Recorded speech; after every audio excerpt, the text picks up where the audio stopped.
লক্ষ্মীপুর সদর উপজেলাধীন ৪ নং চররুহিতা ইউনিয়ন কৃষক দলের সমাবেশ অনুষ্ঠিত হয়েছে।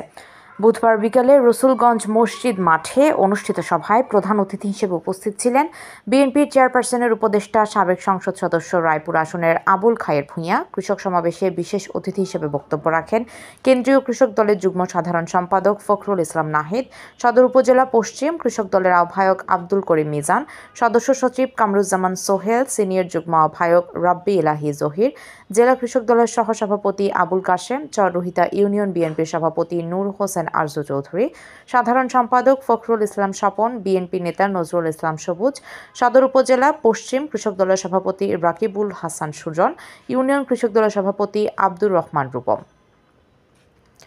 বিএনপি চেয়ারপারসনের উপদেষ্টা আবুল খায়ের ভূঁইয়া বলেছেন, শহীদ প্রেসিডেন্ট জিয়াউর রহমানের ১৯ দফা কর্মসূচির মধ্যে অন্যতম ছিল খাল খনন কর্মসূচি। খাল খননের মাধ্যমে কৃষি উৎপাদন বহু গুণে বাড়িয়েছে। তিনি আরও বলেন, মরহুম প্রেসিডেন্ট শেখ মুজিবুর রহমান বলেছেন, নিজের দলকে চোর বাটপার বলেছেন। তার মেয়ে শেখ হাসিনা ক্ষমতায় আসার পর পুরো বাংলাদেশকে খেয়ে ফেলছে, আর কিছু বাকি নেই। আওয়ামী লীগের ছোট বড় নেতাকর্মী ধরলেও ৫০ কোটি ১০০ কোটি টাকা পাওয়া যায়। ব্যাংকে হরিলুট করা হয়েছে। অন্তর্বর্তীকালীন সরকারকে আমরা সমর্থন করেছি। সংস্কার নিয়ে বেশি দিন ব্যস্ত থাকার দরকার নাই। স্বাধীন নির্বাচন কমিশন, স্বাধীন বিচারপতি নিয়োগ, স্বাধীন দুর্নীতি দমন কমিশন, এভাবে কয়েকটি কমিশনের কাজ করে আপনারা কাজ শেষ করেন।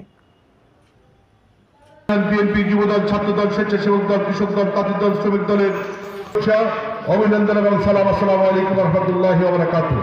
দল সম্পর্কে আমাদের প্রধান অতিথি মহোদয় বক্তব্য। লক্ষ্মীপুর প্রতিনিধি সোহেল হোসেনের পাঠানো তথ্য ভিডিও চিত্রে PIB ৭১ টিভি।